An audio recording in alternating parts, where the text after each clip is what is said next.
Hello, I'm Dr. Ramesh Ramachandra, founder of Talent Leadership Crucible, and welcome to The Mastery Effect, Systemic Change from Within. It's a new podcast that we are launching today. Our guest today is Ms. Poorani THANUSHA, the principal consultant of Talent Leadership Crucible, as well as the co-founder of Impact Velocity. Hi, Poorani. Hi, Dr. Ramesh. Welcome, and thank you for being the first guest. I'd like to invite you to share a little bit about yourself. Okay, thank you. Well, it's my honor to be here at your first inaugural episode. Yes. And it's a topic that's very close to my heart. My name is Poorani THANUSHA, and I'm a principal consultant with Talent Leadership Crucible. We work together. Yes, that's right. We work together. And I'm also the co-founder of Impact Velocity. In the course of this conversation, we might speak more about that. I'm someone who coaches and trains and facilitates change initiatives. This change initiative is around how we shift our selves and the organizations that we work within from a paradigm of individual to a collective. And how can we work as a collective? How can we collaborate and accomplish the results we really want? That's what I do professionally. I'm of Sri Lankan Tamil origin. I am a Singaporean. That's where my home is. And currently I'm living in Vietnam, relocated here because there are some really meaningful projects that we're undertaking here in Vietnam. Great. Yeah. Thank you for that beautiful introduction to yourself. We've been looking at personal mastery. And I thought that we could start off this podcast by defining what personal mastery is. To me, it seems like anything and everything. But then the word personal mastery for the people in organizational development, Society for Organizational Learning, would be very different. So if you can just curate the conversation from the simplistic to the more sophisticated. So when I first heard about personal mastery as one of the 5 disciplines of Peter Senge's in the work, 5th discipline, because I was in the midst of leading a lot of personal development work, where it was really about how I can improve myself, how I can have better relationships, how I can be more effective in the workplace. And to me, personal mastery kind of fell into that realm of personal development or self-improvement. So you're saying that in the past, because you used to lead these personal development programs, you thought personal mastery about becoming effective in life, at work, but at a personal level. Yeah, that's right. So like how you personally, in the areas that's of interest to you, that you're effective in that. In the relationships that's important to you, you're effective with that, which made sense because that's what's important. And that's a big industry because... For sure. But over the years, when I get back what my participants, the people I coach, or the teams that I work with, and I saw that personal mastery just got us, or personal improvement or self-improvement. I got a sense of achievement. Yes, I've got a new way of doing something, or I got a result that I never got before. Wonderful. You know, we all applaud, we all acknowledge that. We're excited. But there's always still a sense of what else, what next, you know. So I was fortunate sometime 10 years ago. I did a program with the United Nations University in Tokyo. And I kind of went back to my political science history. That was my basic degree in. And then I went back to development. I wanted to understand really, like, we spend so much time developing ourselves, self-improvement, but yet the state of the world or the people running the world hasn't significantly improved or changed. So I said, well, there must be something. I mean, if improving ourselves is not causing that, then is there something else that can cause that? I was just curious. I went back to school, so to speak. And I got reconnected to the world of development, the world of sustainability. And then I started to see, well, wow, okay, there's really big problems going on in the world, what we call wicked problems. And I said, what's going to actually make a difference here? That's really interesting because 2 things came up for me as you described this. The first part was you made a distinction between personal mastery and self-development or self-improvement. That's interesting because 30 years ago, people were interested in self-development, self-improvement. But I really got intrigued by was your own self-reflection and insight that, so what if you improve yourself? Because, you know, did you really develop the world? Did you really improve the world? Yeah. So now it's got me thinking, okay, so where are we going with this? Yeah. I wouldn't say like I have to go and develop the world, right? But ultimately, how I'm going to see the level of improvement is really in the quality of life or the world in front of me. I guess that's more of it. So it's not like I have to be around, I have to cause world peace or I have to eradicate poverty by myself. But am I understanding that's really also going to be one of the ways that I see myself improving, right? That my improvement is causing something out there. And so I was fortunate right after doing that module, the program in the United Nations University, I went down to actually connecting to Peter Senge's work. And that's when I did his program. I went to Boston, Massachusetts in the US, and I did his leadership program, and I reconnected. And I got this whole world about systems thinking and more importantly, systems awareness. And I got, wow, okay, that's it. It's not self-awareness, it's systems awareness. Because that awareness of the system, that means I as self is the system. And when that becomes available, then the journey of myself begins, because how I am in the world, in life, and therefore that includes my relationship, my job, my community, strangers, all of it. Now, nothing or no one, even the planet, the plants, everything is included in that system. So we've been using systems thinking and systems awareness in TLC's consulting world. And so at some level now, it's not obvious to me what was the world like before when we started on that journey. So for someone who is starting to look at systems awareness and systems thinking, how can we connect that to our individual lives? I mean, why is it important? Why is understanding from systems thinking or systems awareness important to us as an individual? First, it begins by you yourself asking the question, why is it important? If that's not a question that's important to you, then I could be just talking to a wall, right, at the end of the day, because it sounds good, it sounds interesting, but you know what? I don't really have time for another program or another discipline or practice to take on. My life is pretty crowded and full. My schedule is done. And I'm okay, right? I've got what I need. Right. So I think it is a personal journey in that sense, meaning it's your personal journey when there's a moment in your life or moments in your life where you might say, hey, you know what? Is there something else I could be doing? Is there something else that I need to attend to? Well, that's a fair enough point that it has to be self-generated. It has to come from within us. But until I started really studying it and listening to the programs that we were doing, I didn't realize that I was a system, like me as a body was a system. That's the most obvious, most people don't even connect to. And that's what I was talking about. I guess why Peter Senge today is focused on education and starting with the curriculum inside of schools. Because, yeah, you're right. If I had this perspective when I'm at a younger age, then perhaps waiting for that moment which pulls me into discovering who am I and what my role is and what is really a meaningful contribution that I can make becomes much more available, right? So one of the things is if in school, you're really creating systems thinking or bringing in systems awareness where it becomes part of the way we look at ourselves, each other, and life. Right. And it's also a great tool for decision making, a great way to look at how we navigate problems, solve problems. So systems thinking and systems awareness, very supportive in our everyday life. I guess, yeah, if I wasn't being so superfluous and saying, well, you have to be ready to hear.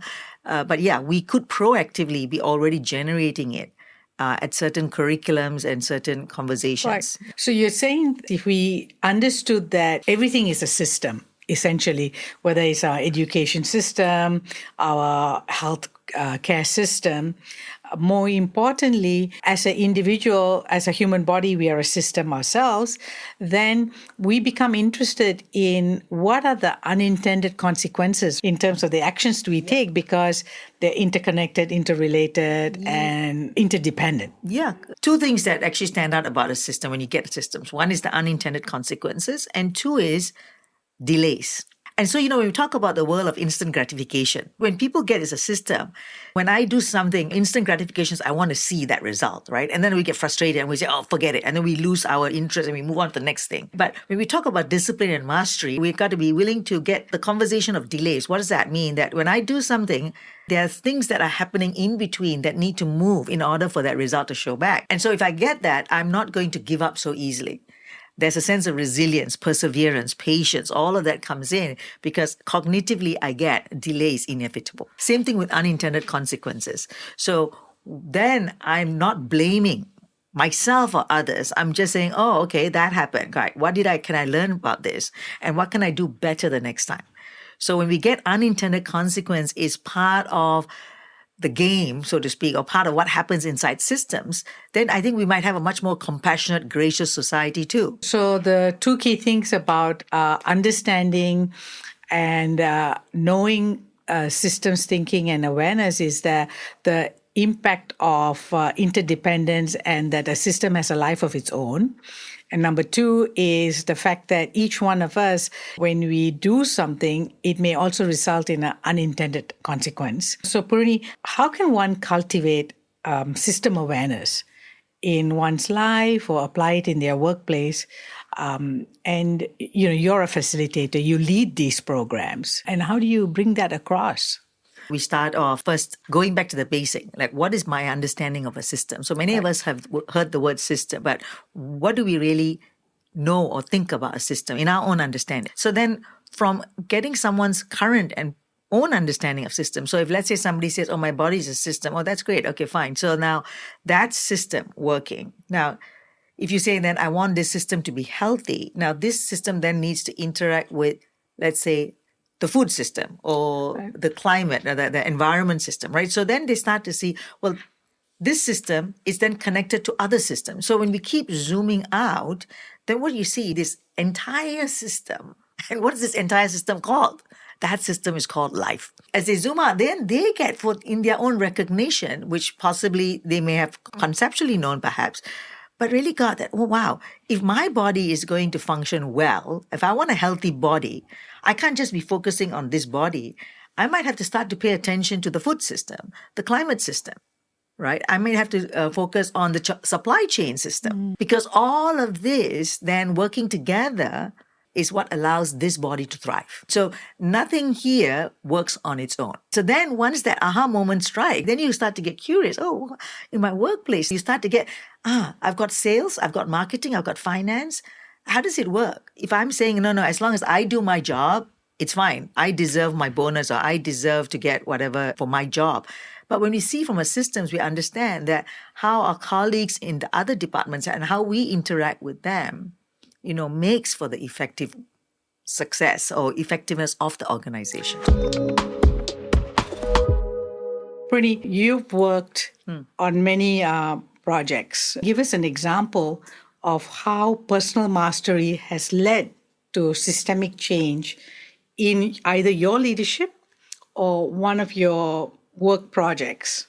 When we talk about system change or systemic change, we don't know what the end game looks like. So we are only able to have milestones or anecdotal pieces along the way. Let's say, for example, we're talking about eradicating poverty. How would I say it's done or not done? I can't.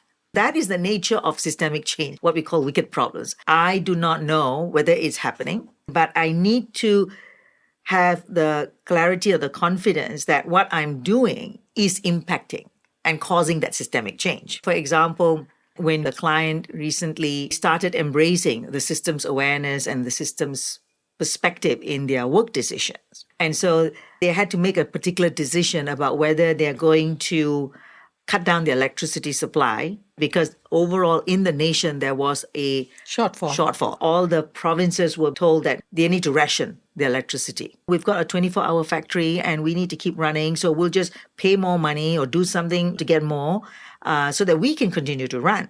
But doing that would mean that some other sector, whether it was a school or a home, was going to get a shorter supply. These are during the summer months when kids are at home. So it would have been terrible. Yeah, exactly. So when you take a systems perspective in that, what was their decision? So they said, oh, this coincides when our inventory is full and we can go with stopping our factory production for a few weeks. Not only we are supporting the entire system, we are also being responsible for how we are conducting business. So did that cause everybody to do the same? Maybe not, but they have done something, at least from their perspective, to shift and contribute to a systemic change that they may not see today, tomorrow, or even next year, but that's already in place. That's one example that I can give. Once you take that systems approach with the systems awareness, that my role is not insular, it's not independent of others, you start to look differently. It's a kind of a paradigm shift because there is the business as usual in terms of how businesses will operate and the assumptions in decision making and strategy. And we're now forcing ourselves to look at other stakeholders that we may not have been ordinarily concerned about because we don't report to them. We don't have to say there was a X increase or an X decrease in the value of our stock or whatever.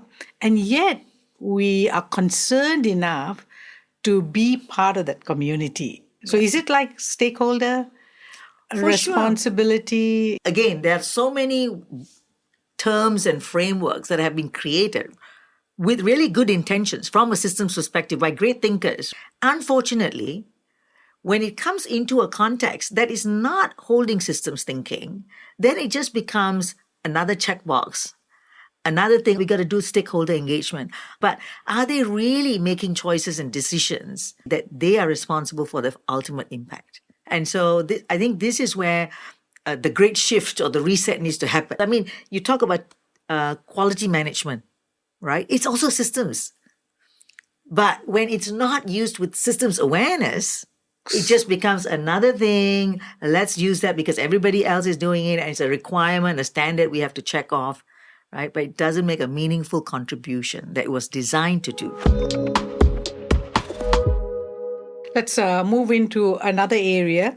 What sort of advice would you give to those who are seeking to align their personal growth with the broader societal impact? It is a moment of one's own crucible moment. As you know, for us, we have the talent leadership crucible. Many personal development work generate a crucible moment. If you don't do this, this is going to happen and create this kind of a crisis. Urgency. At the end of the day, most of us actually wait for that real-time crucible moment. I'm dealing with a disease. I'm dealing with a terrible relationship, impending divorce or debt or retrenchment or something like really shocking our complacency, shocking our thoughts about our lives, right? A crisis moment, as you, Dr. Ramesh, speak much about. And that's kind of like a moment when that we do have to reconsider, relook, and reset how we're going to do it next. Are we going to go back to the same old context which got us there in the first place? Or are we really going to say, hey, you know what? Is there another way? So when we say realigning, it's not like I pick something and put it back. I really need to reset. That means I need to reinvent to move forward in a way that is sustainable, in a way that is fulfilling and truly satisfying. So from that earlier example, when we look at summer months and countries can run out of electricity because dams are dry, what we are looking at is societal impact, right, which is recognized by all the different stakeholders, and they're being responsible in how they manage their use of that common good or common space. So similarly, from a crucible moment or a crisis, let's say that we had extreme pain and we realized something, we can become a champion to bring about resources and greater understanding in that space. Be the change we want to see, which is we become responsible for that. I love these quotes, right? But sometimes they become platitudes. We say, well, be the change you want to see. And then I made all these changes and I look in the world and say, but nothing has changed. And so that again is another conversation around personal mastery also is that do we see the models through which we are viewing ourselves and others? We've created so many models that are counterproductive to really living a free life. We've constrained ourselves inside these models. So when we even talk about personal mastery, we're trying to master a model of ourselves versus ourselves, like who we truly are. So if we have a model of what a mother should be or what a professional should be, we're striving to fulfill this model like a concept. So one of the things around personal mastery too and systems awareness is how are we related to reality? When I say reality check, I don't mean like give up hope or don't talk about aspirations. I mean, do you see things as they are without the prejudice, without the views that we have taken for granted? You know, that when I look at you, I don't see you as you are. I see you through my prejudice or biases about women or about a coach or about a person who's a podcaster. I even see myself through that. That means when I look in the mirror, I don't see myself, who I really am. So these preconceived notions or prejudices also get in the way of personal mastery. So, Poorani, I want to really get into details of how you embrace system awareness. And if you can be candid in sharing about it in your life. And one of the questions is, what's one belief about personal mastery that you held 10 years ago that you no longer believe in? And it can be controversial, obviously, these questions. One thing is, there was a belief that you can change. I no longer believe you can change. Oh my goodness, how can you say that? And there you're a coach or a facilitator of change. Well, what I mean by that is, see, especially by a certain age, we have certain ways that we look at life and certain ways that we define ourselves. The question is, do you have something that you are at work on outside of yourself for which you make a different set of choices? Right? See, I, by nature, am a quiet person, a shy person. Do I need to change into some other person to get something done? I may, if what I'm at work on requires me to.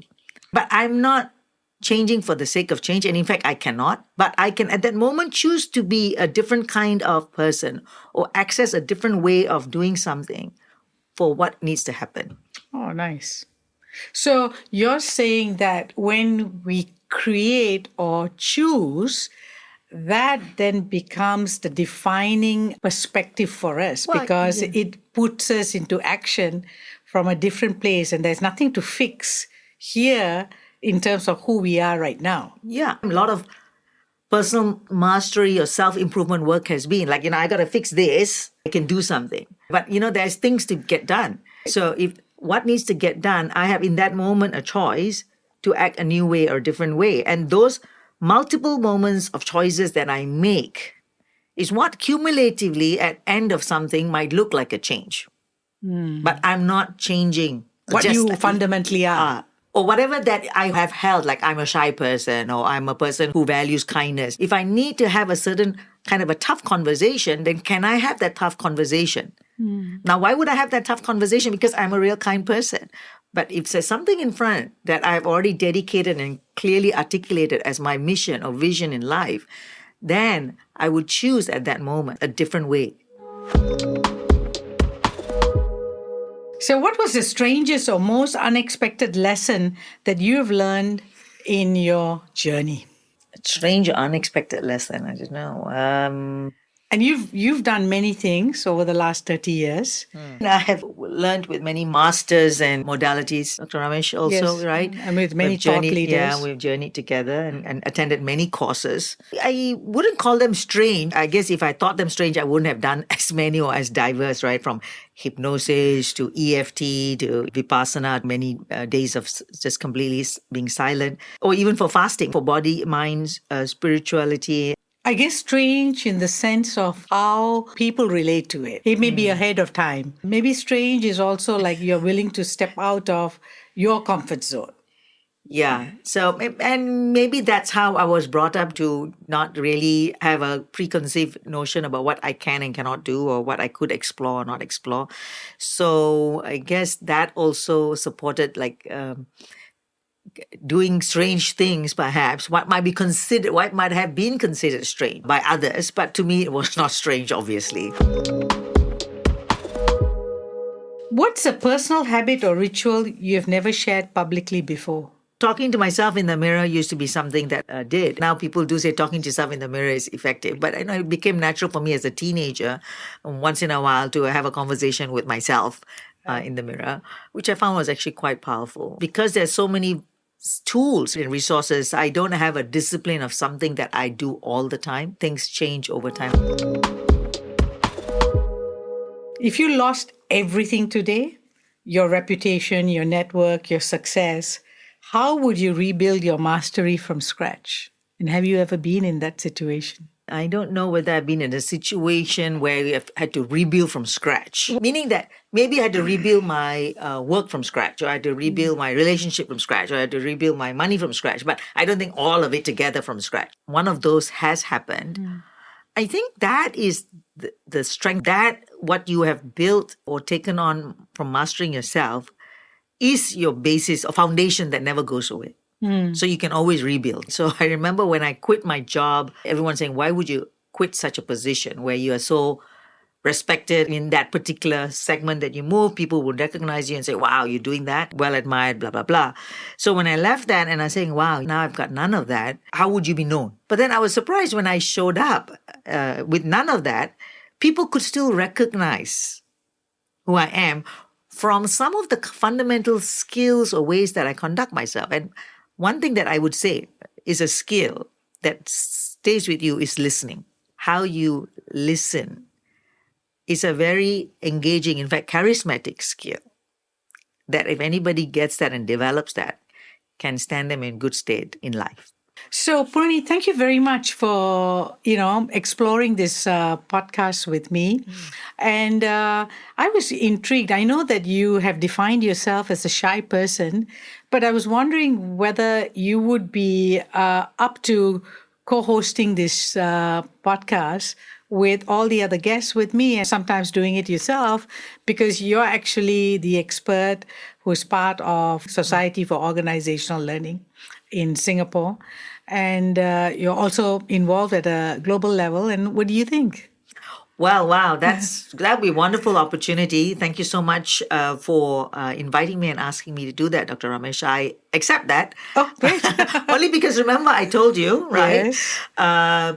We must be willing to make a new choice, right, for the opportunity that presents to fulfill on something. And I think this podcast really can make a huge difference, a huge impact to our listeners. And also, I know there are loads of people who would love to share their wisdom in the space.